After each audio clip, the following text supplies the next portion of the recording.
Alrighty, we are here for a very, very, very special eighth annual Thanksgiving family business edition of Wild Business Growth. And right off the bat, sorry to all the UK listeners, viewers for this one, because there's going to be a lot of Thanksgiving theme and Thanksgiving, and we'll do like a Boxing Day one separately, or Guy Fawkes Day, whatever that's called. Anyway, Emma Weinberg, formerly known as Emma Gottdiener, who this could be a very, very long intro, but we'll just keep it to co-founder of Buttah, super cool clothing brand. I'm actually wearing the everyday cotton thong for this interview. And also my wife, Dana's cousin, and our maid of honor. So Emma, Emmy, Emilation, whatever Adam calls you, thank you so much for joining. How you doing today? I am good. I'm so excited to be here. Yeah, of course. You survived that part, so that bodes well for the rest of it. But Oh God. um, we were talking a little bit beforehand. It's pretty cool. Like, this is always one of my favorite episodes to do every year. I always do it around Thanksgiving time. And for the UK listeners, Thanksgiving. No, I'm just kidding. No, Oh my God. but sometimes it's like there were some obvious ones really, really early on. Of like, of course, like I got to interview my parents. I got to interview my brother. Got to interview Dana right after the wedding. Like, that was amazing. Not often does someone in the family launch a business literally like November. So this you timed it up perfectly with Buttah. I know that's why you timed it up this way. But before Buttah, I didn't prepare you for this. No. Can you start us off by sharing the beautiful story of how you and your husband Benny, as we lovingly call him, met? Because it is like the most adorable story. Oh goodness, no, you did not prepare me for that. But funny that you're asking me today and that we're recording today because it is our 9-year anniversary. Though Ben Oh, thinks that once we cheers! got married, cheers, thinks that once we got married, the 9 years go out the window. But until we hit 10, I'm still counting this one. But no, we met. Ben was road tripping through the US. He was with a bunch of friends. One of those friends is actually a distant cousin of mine who I didn't really grow up knowing very well, just because of how distant we were. And they live in London. I obviously live in the US. And this cousin reached out to me and said, I really want to see what a classic American college is like. I was studying at the University of Michigan, and he said, can my friends and I come and crash with you? And I was like, yeah, sure, cousin I've met twice. And so cousin and friends show up to Michigan, and Ben being one of the friends, we really hit it off right off the bat. And like I said, 9 years later, still together. So it was kind of one of those crazy, wild, funny things. So, well, you are well prepared for this because you used the word wild already. But Oh my God, it's obviously. yeah, obvi. So it's a very heartwarming story, and it's incredible that Ben had planned it out that well. That he knew, like, go to America, find my wife. Like, it was step Yeah, one, step two, and you're the lucky victim. But how literally. how quickly on that trip, like, was there like an early conversation or like interaction with him that you had that you're like, oh my God, there's something about this guy. He's stunning. No, I honestly think it was just the accent. I was so swept by the accent. It was nothing else. No, we just really hit it off and we were super connected and it was kind of a joke. It was like, wow, we are soulmates and I will never see you again. You live in another country. I'm in college. I have no interest in finding a boyfriend. He probably wasn't looking for a girlfriend. And we just thought, ha ha ha, see you never. But you never know. I don't think it was any one specific moment. It was just like, hey, they say love at first sight can really be a thing. I don't know. If you ask him, he'd say it definitely wasn't, but I know he's lying. Well, a little birdie told me that he sent some flowers overseas and he did something. He wasn't Oh my God, innocent you in wanted this. that version of the story? Oh no. Oh, well, let me give you a little taster. So yeah, we met. We thought we would never see each other again. And then off he went. He went off on his travels across the US. They went up into Canada. And then a week later, roses showed up at my door with London's Calling XX, ironic because I now live in London, spoiler for the future. And then a week after that, he showed up back at my door. And that's the final ending to the story 9 years later. Together ever since. Well, before we move on from the love story that's now like winning Oscars and Emmy. Oh, Emmys. There we go. Our first Emmy of the day. What do you what, if you could like go back in time to that moment, like how do you think your college self would react if you would know that like, oh my God, like I'm gonna like marry this guy and like move to London with him, and then we're gonna move to the U.S. and like whatever happens next chapter. But like, how would you react to that? Yeah, I think if you told me that back then, I probably would have laughed because there's just no way that you could have planned or even imagined this type of journey. Like you said, after, I mean, I was in college. I then moved to New York. He came out to live in New York for a little bit. I then moved to London through a pandemic, us moving back. I mean, there have been so many twists and turns, not only in our relationship, but just like where life has taken the two of us. And I truly, truly, truly think you could not have written it or scripted it. And, a lot of things I do believe are meant to be. And somewhere in this universe, Ben and I were definitely meant to be, but I would not have believed that then. I didn't believe in things like that then. I just was a dumb college kid who would have laughed in your face. Well, speaking of proper names that start with B, let's get to Butter. Oh So yeah. the and speaking of London as well, so website butterlondon.com. That's Buttah. Butter, really really cool and smooth like butter, some would say. But this is like a brand new hot spanking off the press business, which is really really cool because I feel like a lot of the entrepreneurs I talk to on the show, some are like early stage first couple of years, and some have had a business for like decades on decades. It's really cool to talk to somebody.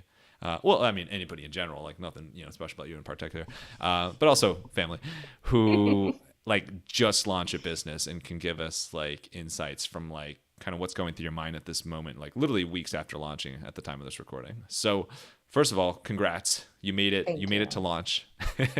Oh my God, um, did we ever?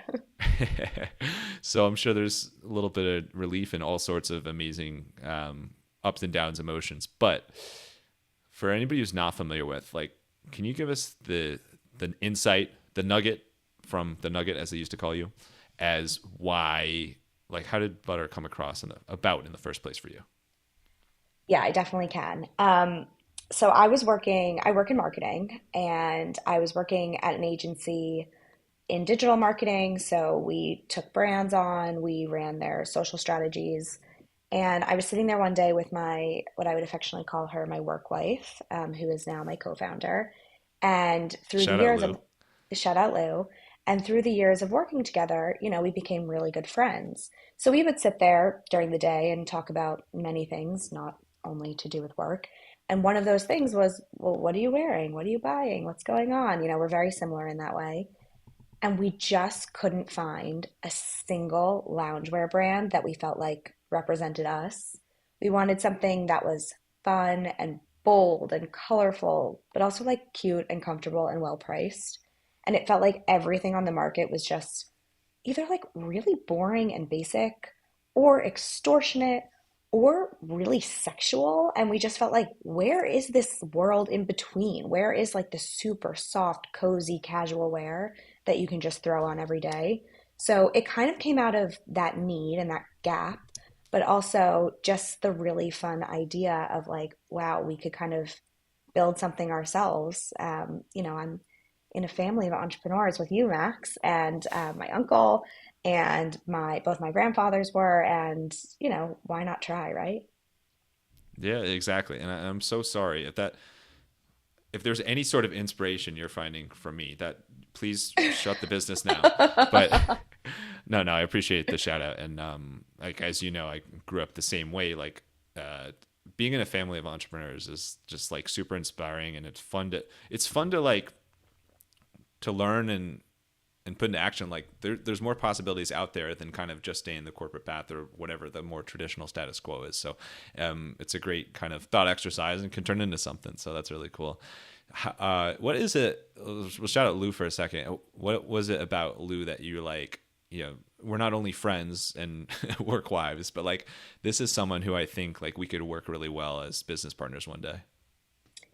Honestly, the fact that we worked together already was so helpful because we knew that we worked well and we had similar work ethics and styles, but also we are complete opposites in terms of like our strengths. And I think that's so important when you take on a business partner in that way. Lou is totally the creative vision behind everything Butter. I mean, she really like lives and breathes it and embodies it. And I do not have a creative bone in my body in that regard. But where You I take that lack, back. Many, oh, many thank you. creative bones. But where I lack in that part, I am a little bit stronger in terms of like the business operations and finance and that strategic angle to it. So it was also really helpful to know like we can balance each other and we can complement each other and we both have the same goal. But I do think the fact that we worked together was like really the number one thing. We knew we would work well together already and we just had this vision and we just, really wanted to get it going. Yeah, that's an incredible opportunity that you guys got to work together. Did you meet each Yeah. other through work in the first place? Yeah, we didn't know each other. I joined her company, Noise Media. Her husband and his co-founder are, the leaders there. And it was an amazing time. I worked there for 3 years, ins and outs of digital, so paid advertising, influencer, organic social media, you name it, we touched it, and it was great. Lou also comes from an events background. I came from events prior to that. So again, when I talk about that work ethic, you will never meet somebody who works harder than somebody who works in events. And, we just hit it off immediately, and we're so lucky to have found each other, especially so much later in life. I mean, I'm not saying I'm like old, but you don't tend to think that you can find such like close, true friends through work, but we really were lucky in that regard. And I'm exhausted. Just you saying the word events, like I got Oh my God, exhausted hearing that. More power to you if you're working in the event space. totally. So you mentioned the creativity and how you're the brains behind all the creative. No, but you mentioned like, I mean, if you check out your website and check out any of your designs and like the first, what do you call it? Like the first launch or the first drop, Yeah. like they're beautiful and they're like, they have such like a fun and smooth vibe to it. And I'm always fascinated, like what goes into the actual design and like appearance of, well, one, a brand overall, but two, the actual, like if it's clothing, with the actual materials. So can you take us through like the creative side of that? Yeah, 100%. So for us, we come from a marketing background. We don't necessarily come from a fashion or garment expertise background. So we knew that we had the vision. We had, basically a Pinterest board and a lot of notes and a lot of like crazy scrambled ideas in our head that we wanted to bring to life. We were really lucky to be, connected through friends of, whatnot, to a team of designers who we started working with. We felt like ultimately we could do some sketches and we could send them out and try to get a manufacturer to do it. A lot of people also will what's called white labeling. So they'll take garments that already exist and just put their tags in them. It's not what we wanted. We really had this like specific goal of what we wanted to bring to life. So we started working with this design team, big collaboration between the two in terms of where we wanted to be from a price point perspective, which then informed the fabrics that we were going for, knowing it had to be like super soft, super stretchy, all the comfortable things that you would associate with soft as butter. And yeah, we started from there. So it's like, you know, 30 iterations of a sketch gets turned into a tech pack, which goes out to a factory. The factory sends you back fabric samples, and then you kind of go back and forth. We've been out now to Turkey twice where we manufacture. So we've gotten to meet with the teams, meet with merchandisers out there and different factories to find like truly our right fit. But yeah, the design process and this whole fashion area is like completely new to both of us. So we've been really lucky to have some advisors along the way, kind of helping guide us in the journey. Well, I joked at the start that you launched the business to time it up so you could be on this podcast, but now you're throwing around the country turkey, and you're Yes. throwing around a lot, which is a lot of Thanksgiving ties. So I'm even more suspicious now. Max, I did this for you. I appreciate it. A personal business. So That so when I was here, like, and you would, I'd be asking like Dana, like earlier this year, like, oh, like, how's everything going with Emmy in the business? And she'd be like, seems great. Like they're in Turkey right now, like working with like a plant. I'm like, oh my God, like that's awesome. That's so cool. Can you tell us like what were those Turkey trips like? Like, how do you? I would have no idea where to start, like a plant like that. Yeah, I definitely can. Overwhelming, I think, is the number one word I would use to describe this past experience, but in a really good way. And I can't even tell you how much I've learned. But as I was saying before, we were really lucky to be connected with a couple of advisors who, after showing them the brand vision of what we wanted to do, have been really, really generous with their time and their contacts. And so one of these advisors said, I've got a team that I used to work with back in Turkey. I think you'd love them. I think they'd love you. Let's see what happens. So we booked a flight. And when I say booked a flight, I mean we booked it 3 days before. We flew out to meet these people sight unseen with basically no communication beforehand. My parents will really hate this story, but we had a late flight because that's what we could afford on the day before the meetings. And Lou and I landed around midnight, one, and we were meeting our advisor out there. So just to be clear, our parents knew we were going, but we were meeting our advisor out there. He was going much earlier. And I texted him earlier in the day to say, we'll meet you at the hotel. Hope your travel's been great. And I didn't hear back from him. But I figured time difference, phone connectivity issue internationally, I'll hear from him, sure. So we land at midnight, check my phone. Hmm, Still no text from our advisor. And I'm thinking, have we just flown into Istanbul at midnight alone? Which we practically did. So we get off the plane, we get into a cab, we make it to the hotel at, I don't know, 1:30 in the morning. Again, we still do not know if this advisor's in the country, let alone like where we are. So we walk into this hotel, and for anybody who hasn't been to Turkey, it is a beautiful country and there is so much to be seen, and the hospitality culture is truly incredible. But we didn't know that going in. So pull up to the hotel, the security guard comes out, and he starts sweeping the car, walking around it with a magnet. And we asked the cab driver, what's going on? Oh, don't worry, he's just checking for bombs. It's 1:30 in the morning, we're here alone, and he's checking the car for bombs. We are flipping. Finally, get out of the car, run into the hotel, beautiful hotel, run into the hotel, and the guy at the front desk says, welcome, Emma and Lou. Your advisor will meet you at the breakfast table at 8:30 in the morning tomorrow. Hope your travels were okay. The relief I had in that moment, I cannot even tell you. So our trips back to Turkey since have been a lot smoother, let me say. But Like butter. yeah, like butter. But it's been amazing. I mean, having a team out there and knowing that, we can get on a flight whenever we need to. We can speak to them. They can ship things back to London pretty quickly. It's crazy, but I just think it's one of the best parts about this part of the world and working in this industry is having access to the people that you work with so closely and your suppliers. And it's been really a game changer for us. The hoops that you have to go through, the scares you have to start a business. Yeah, for sure. Like I said, my parents won't enjoy that story. Well, shout out Karen and Scott. Thank you for tuning in. So, so that I mean, that's a huge part. That's like a huge piece of the puzzle. Obviously, is the manufacturing. Mm. How would you? I guess how many like iterations would you say, or like production runs did it take for you to be like, here we're really happy with this, like we're ready to launch with this?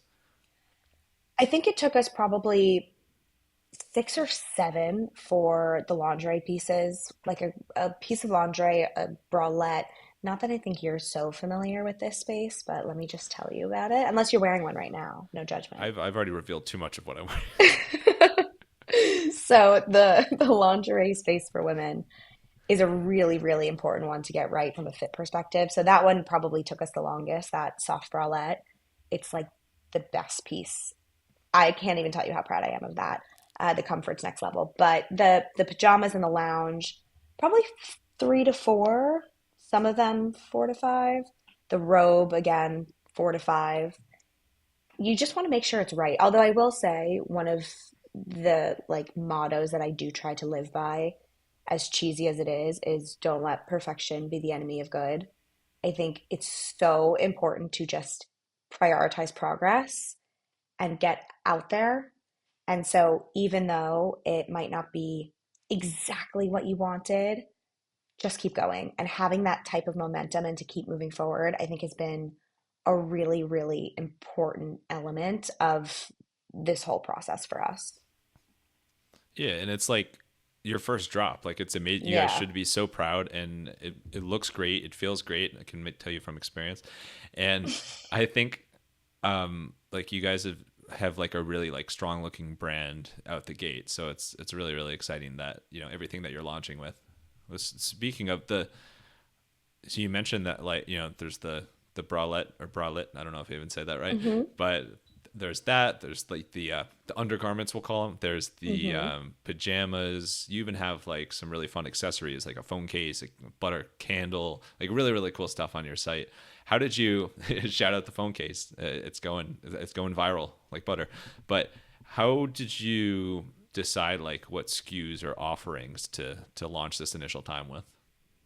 We, it's a really good question. We wanted to test everything, basically. When we first started thinking of butter itself, like I said earlier, it really was that nothing felt representative of us in terms of like the fun, the bold, the playful.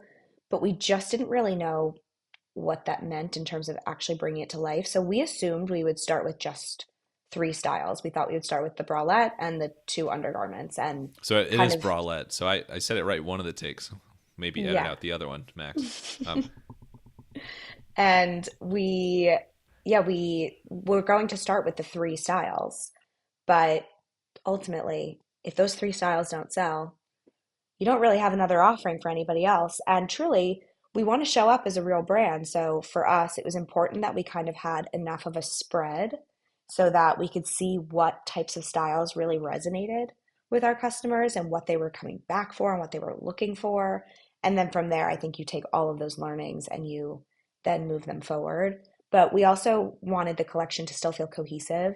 So obviously, it's bright, it's colorful, there's yellows and pinks and reds and greens, but as like a brand story and a vision for this first drop, we still wanted it to like come together as a whole. But yeah, we felt like we needed the breadth in terms of SKUs, which is why we have, that wide piece across the board. good word. Breadth. You don't hear that as much. I I thank can't you. even say it. There's so many consonants. So speaking of the launch, I will say you're like an expert already at like teasing and launching because how far in advance of the launch did you start the Instagram? We started the Instagram probably 3 months before. We have been talking about this for about a year. It's taken us about a year to get from initial conversations to goods on a website that you could actually buy. But yeah, no, we wanted to have a little bit of a social presence. I think coming from a marketing background, it's such a double-edged sword.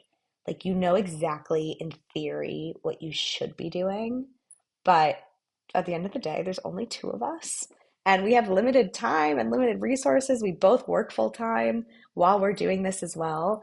So we just wanted to make sure that we started to like get the vision out there, even if we didn't have the products to show, and get people excited and on board.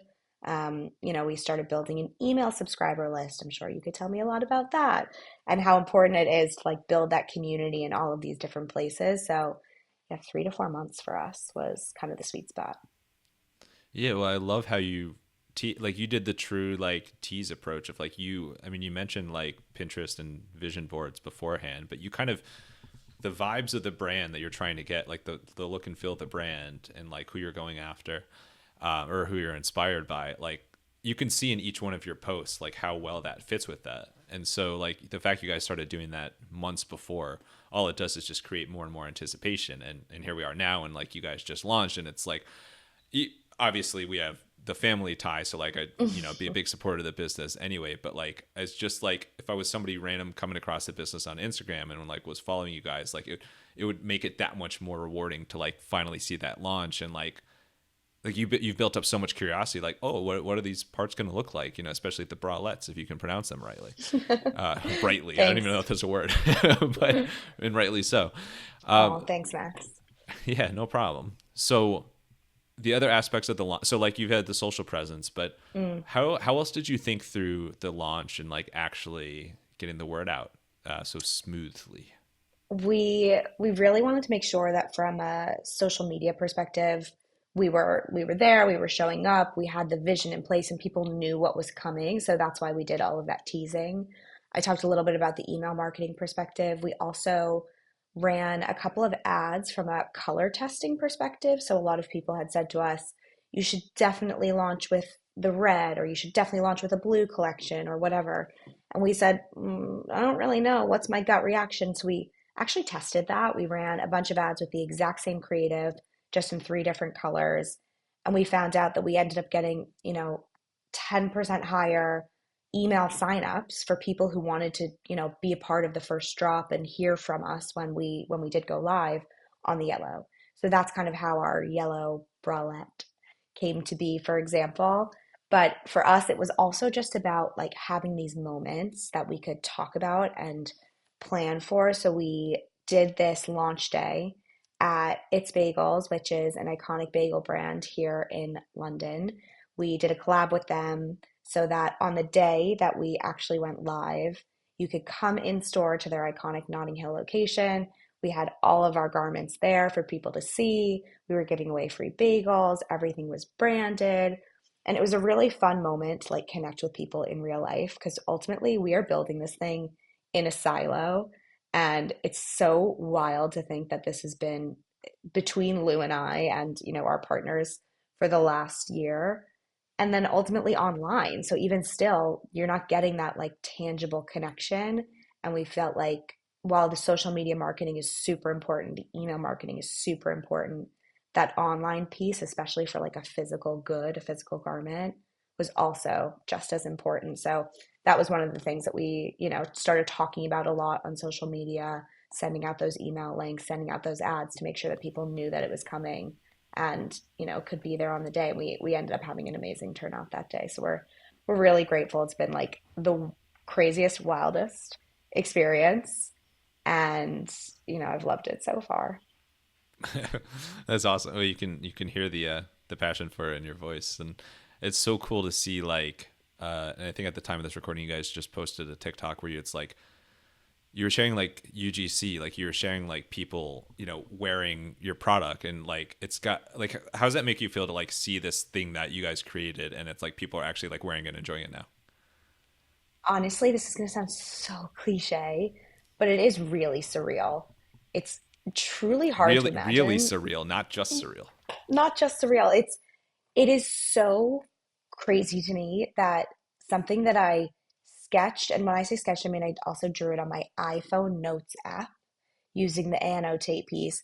Something that went from that to what people are wearing it's really heartwarming, it's really exciting, and it doesn't feel real quite yet. I'm imagining that as this goes on, it will start to settle and sink in. But like you said, we are only about 2 weeks out from that initial first drop. So the fact that we have so many people already wearing it and loving it and sharing it is the best feeling I've ever experienced so far. Well, congrats on everything. Like truly an amazing launch, and Thank you. the world is wondering, Emma.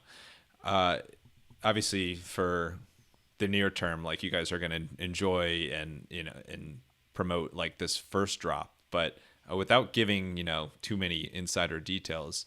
Do you guys have any like? Have you guys had talks about kind of what future drops or like future approaches will look like for Butter?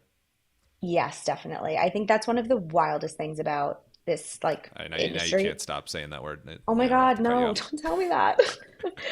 I No, think it's pretty wild.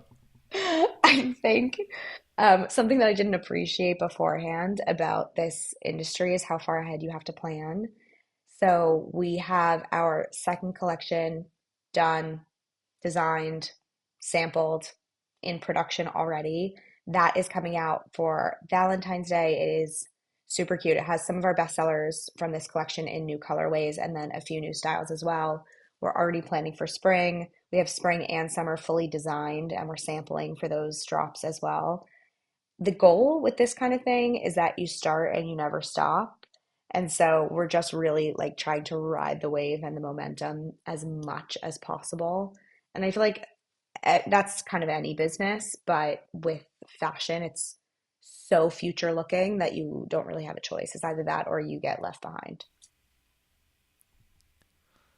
Well, you said it yourself, riding the wave, and that's kind of what people do skiing. And you can tell I'm not a big skier, so I want to switch it up. And this segment's kind of about inspiration and creativity. Typically, it's just really cool to like learn more about like what fuels the founders and like what even outside of work, like how you get energy, how you stay creative. As you said, you're the creative part of you're all the creativity for Butter. But skiing, as I learned very quickly after meeting and starting to date Dana, skiing is like a huge part of the Gottdiener family. And you guys, shout out Steve and Phyllis. Like you guys had so many amazing memories growing up in Stratton and going up to Vermont, like doing the holidays there and doing frequent ski trips there. Can you just share a little bit about like what those memories like mean to you? I'm not trying to make you cry, but what those memories like mean to you and like kind of the place that holds in your heart. Yeah, of course. Although hard to talk about without crying. Geez, Max, good You're warning. allowed to, we're explicit, so you can cry all you want. Shed a tear. No, I mean, those are the best memories ever, and I feel like we as a family probably don't even talk about it enough about how grateful we are that we got to do that. It made us as a family such a close unit. We used to go up to Vermont all the time when we were younger. Obviously, Dana and her family were in Jersey, we were in New York, and so, a couple hours later we were all together in our grandparents' house. It was weekends, holidays, early, very early mornings on the mountain, I have to say. We're not an early morning family, but if you tell us that Steve Gottiner is going to be out on the mountain in the freezing cold at 8 a.m., we will be there. And so, yeah, I think it's one of those things that when you grow up with it, you just kind of get up and go. And it was really the best kind of way to spend a childhood and to have that time with your family to really bond. But also skiing is so hard. And I'm so grateful I learned as a kid because as an adult learning, Max, would you like to tell us about that experience? I gotta take a bathroom break. No, no, funny you mentioned. So like, I think so. I had skied once before meeting Dana, and now I've skied I don't know, 4, 5 times, maybe 4 times.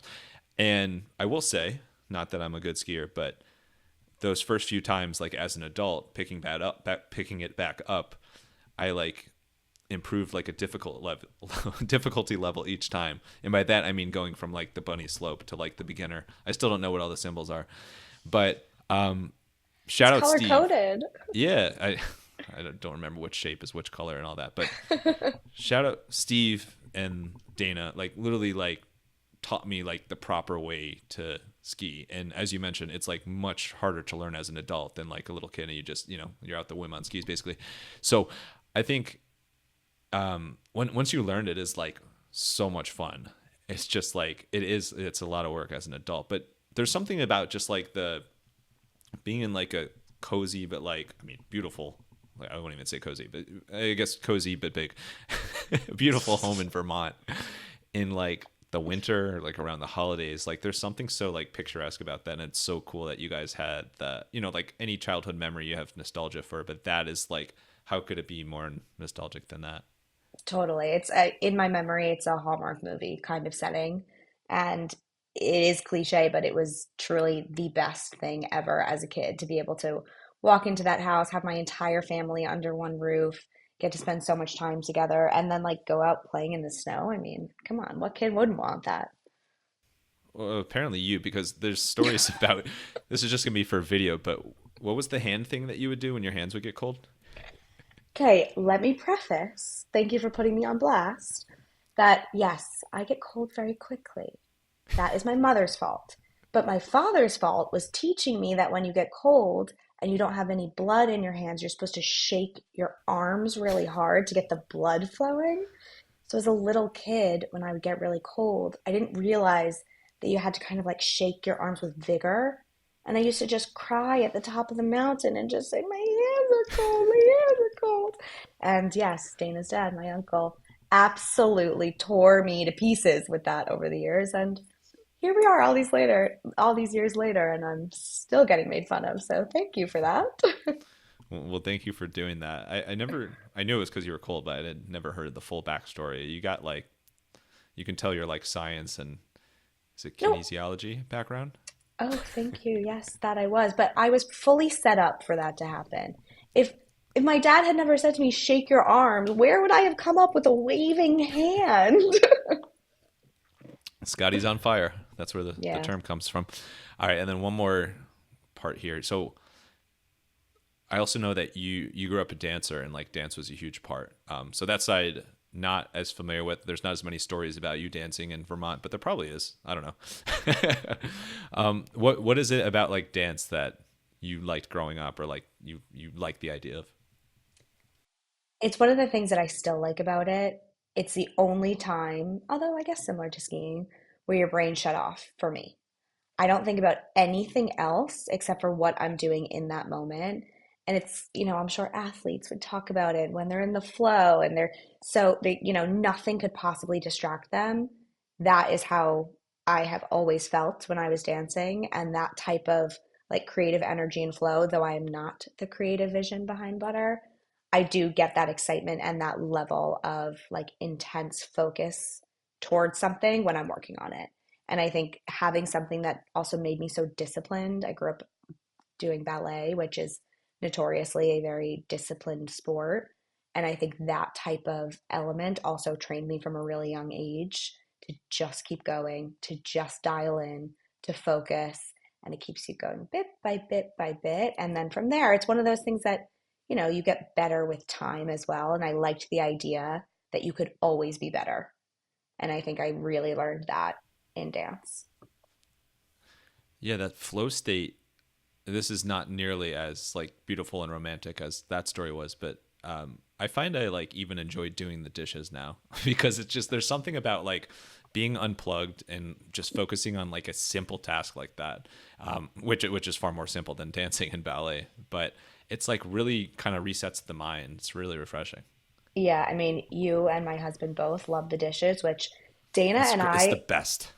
Dana and I have lucked out beyond words, only because you guys love the dishes, no other reason. Yeah, But the fair. fact that the two of you find so much joy and comfort in doing the dishes is Laundry too. truly, Don't forget. I took over oh, laundry during COVID and somehow never gave it back. That was, oh, and it's an wow. Well honor. then, well then maybe Dana's luckier than me. I think Ben and I split the laundry. But no, I completely agree with that. I also think just, look, I work in social media, so it's ironic for me to say, but we are constantly fed things 24/7. And any moment where you are not glued to your phone, glued to the TV, glued to your laptop is a moment that you can like kind of find that space. I even find myself on a walk sometimes where I'm texting or I'm listening to a podcast. Like, just turn it off. Just be where you are. And so, doing the dishes where your hands are active, you don't have a choice, I think is amazing. But if you're tuning into this podcast right now, don't turn it off. And in fact, if brownie points, if you are doing the dishes right now, because we feel you. All right, a couple quick goofier, if you can believe it, segments to wrap up here. Just again, like totally about your personality. You can tie it to work if you want, but certainly don't have to. This one's called the unusual. Pet peeves, quirks, weird talents. So what's something a little quirky about your personality that maybe Ben, your family, Lou, somebody calls you out for, but like it's who you are. It's Emma. A lot of people in my family call it like doing an Emma or it's an Emmaism.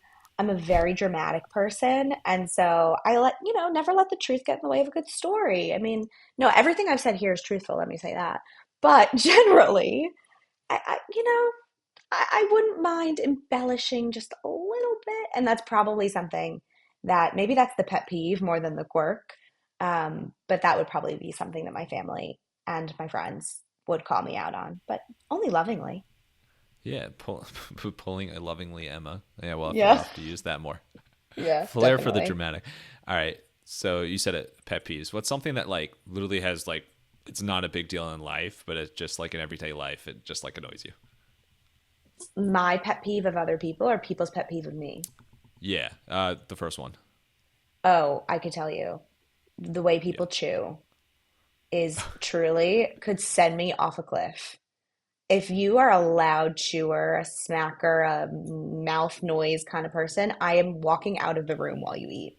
So that is for sure This my pet peeve. explains why every time like we're together as a family, when I start eating, you're out the door.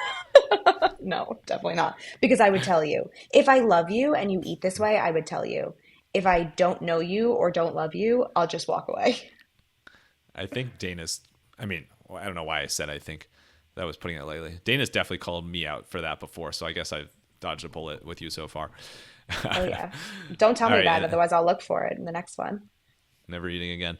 All right, and then weird talents. This is like think of it as like a party trick. What's something that you're like you just have a random talent for, but like it doesn't impact the data. It doesn't impact your job at all. I really know what you want me to say I because don't. So, it's I think it's the only thing that I could do. And I will say it, but I will not do it. I can do a oh, really now we got it. we I can do a really weirdly good Hold on. impression. Before you say it, if you bring it up, you're gonna have to do it. No, no, no. No, I'm not going to do it, but I can do a weirdly good impression of Marcel the Shell. And I can recite almost the entirety of the first video that came out all those years ago. But I All won't do right. that for you. What if it was like? What if you just said the word butter in the voice? No, All not right, folks, happening. you'll have to use your imagination. All right, let's wrap up with some rapid fire Q and A. You ready for it? The shell. I, What's it, I, Marcel? yeah. All right, so I have prepared, and this is gonna be like cause like the Capulets versus the Montagues here, but I've prepared a New York versus London rapid fire Q and A for you. So don't feel pressured to answer either way. We know you love both cities, obviously, and spent years in both. I mean, two of the greatest cities in the world. So you're a lucky duck. But New York versus London, I have a bunch of different categories here. I'm just curious, like, just pick like which city you think is better, or like you like it better in that city. All right, let's Okay. get wild, the wildest, as you would say. All right, food, New York City or London. New York. All right, I knew this was going to be all New York. No, just kidding. I'm joking. All right, nightlife. Oh, good question. Maybe maybe New York because Maybe I'm New York was old. in the middle. I've only lived here since You are when I've been not. old. You can't. You can't explain. When you're younger than the podcast host, you can't say that you're old. Fair enough. All right. Theater. West End, London. That's Okay, controversial for the record. they're on the board. All right. All right. Which of these is more like reasonable, if possible? Cost of living. London. And There's an how come I know? asterisk to that. Yeah. London, but the salaries are so much lower. So the cost of living is a lot lower, but it's definitely feels very similar because you make so much less. Still love you, London, but it's true. All right. And then this one will be very controversial for your husband Ben. But which city has a better like sports fandom culture? Oh my goodness, that's such a good question. I don't even know what he would say to that. I think London because of football and how intense it is. There are other sports here, but I might say I London. can't name them, but No, I can't name them. I don't know them. I don't care. I think London also because there's so many football clubs just in London, the city alone, versus New York has a limited amount of teams. even across multiple sports. Do you concur with that? I concur. Yeah, I was thinking about that. I was like, so like Ben. Well, by the way, Ben and I have gone along from day one. One, because I love London, but two, I always confuse these. Sympathize with him, because I'm a lifelong Cleveland sports fan. We've had a lot of misery, and he's a big West Ham fan and Dolphins fan. Same sort of thing there. So like we have a lot to commiserate about. But I was thinking about like the sports cultures when I was writing this question, and it's so fascinating how what is there, like 6 Premier League teams in London? Like it's crazy how many pro sports teams just in that sport are there, and then obviously you have the different League One, League Two, all that sort of thing, and then you have all the other sports. Like when we visited you guys at the tail end of our honeymoon, there was like that huge what's the Ashes, like the huge cricket event going on, like 3-day thing, and so it's really cool. But yeah, New York is very. I mean, like every major pro sports team in the New York area, their fans are like very diehard and passionate. Yeah. As Dana would say, shout out Giants. But it is way more concentrated. There's like 2 max in each sport. So Yeah, all I right, agree. and that was the sports section. All right, last one. More more famous accent, New York or London? I guess English accent, British accent. I have to say a tie. Complete tie. If you're talking about like a true New York accent compared to an English accent, I think they both are iconic. Not necessarily my accent, like the true New Yorkers is what I'm talking about. You have like a no accent. Yeah, you're Dana heard Oh it my once God, were actually. you gonna Somewhere say that middle of Ohio, there's a place in Ohio that's supposed to have no accent, and apparently, like I think people from Cleveland don't have an accent. But sorry, what were you saying? No, people from Cleveland definitely have an accent, but were you going to say that I don't have an accent? Because I had this argument with Ben when we first started dating that I don't have an accent. The way I speak is very neutral. I agree. Yeah. Wow, I'm feeling I so mean, there good maybe about if you were that. to really analyze it, there might be a little bit, and people tuning in now would be like, "Who is this like Brooklyn girl?" But like, no, I'm just kidding. No, Emmy, Mo from our wedding. Thank you so much. Congrats again on the launch. Like, super exciting. So pumped for you, and like, it was really cool to like hear from when you first started talking about this to like seeing it like it's live now and people are wearing it and loving it. And so I thanks so much for being willing to do this, even if there may or may not have been a shell accent in there, but plenty of accents nonetheless, very strong accents. But if anybody wants to try out Butter, they can go to, again, it's butterlondon.com, but Buttah london.com. And then Emma, where's the best place if somebody wants to like connect with you online or just connect with Butter on the socials? Where's the best place for that? You can follow us at Butter London on Instagram and TikTok, as Max said, Buttah London. And if you want to connect with me, you can find me at Emma G Wine at Instagram. And that's wine, although the family does love wine. That's wine, Wow, Wein. thank you. I didn't prepare you for the spelling bee. No, didn't. Although I B can spell my E own E. name, thank you. Perfect. Emma, thank you so much. Last thing, final thoughts. It could be a quote, just like a motto, whatever you want, words to live by. Send us home here. Final thoughts. The only thing I have to say, other than thank you for having me and that I love you and your wife and your daughter, is my real motto is what I said earlier. Don't let perfection be the enemy of good. Just prioritize progress and the rest will follow. Bring on the bongos.